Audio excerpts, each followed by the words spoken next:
Peace. So today is knowledge power, which is 1 and 5. All drawn up to equality. So 1 and 5 manifests 6 or equality. But when you're looking at 1 and 5, it's impossible to just jump from knowledge to power, right? Just jump from 1 to 5. The unseen element between knowledge and power is culture. The same way 1 and 4 manifest 5, knowledge through culture manifests power. And like I've mentioned in many different videos, culture is the sum total of all of our people activities. It's all the things that we say and do. It's not just our language. You know, our language is just a vehicle to verbally communicate those people activities, and verbal communication is just a very small part of those people activities. So when you want to get a good sense of where the power dynamics of a people or a community or a family is, when you want to find out where is the influence coming from, you have to examine the culture of the people, of the community, of the family.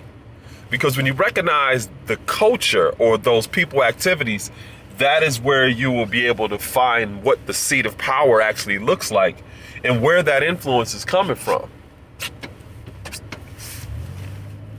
So culture is a very vital part in connecting knowledge to power.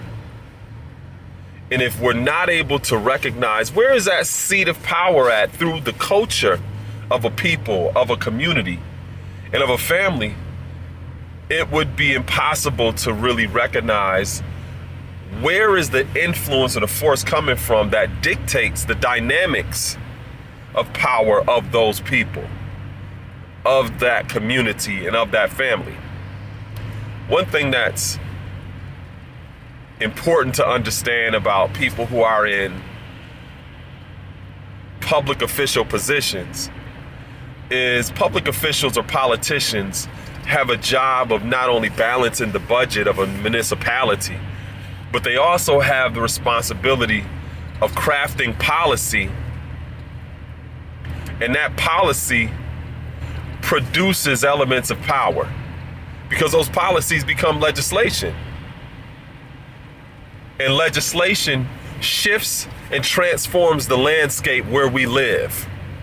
That's why it's important to be involved in the political process, minimally knowing who your public officials are and what their responsibilities are and how they craft policies that eventually become legislation that shifts the landscape where we live.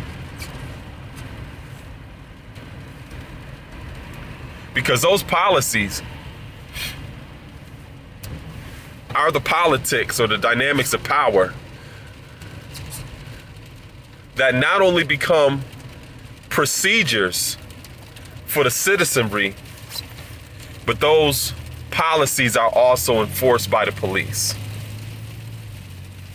So I will that this was inspiring, it was empowering, it was educational. It just gave those of you some insight into knowledge power. You don't just jump from knowledge to power.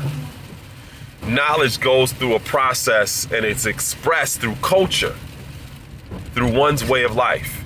And if you want to find out where the seat of power of a people or a community or of a family is, you have to examine those people activities to find out what is influencing the people in the community and the family to function in the way that they are, because that is where you will recognize the seat of power. Peace.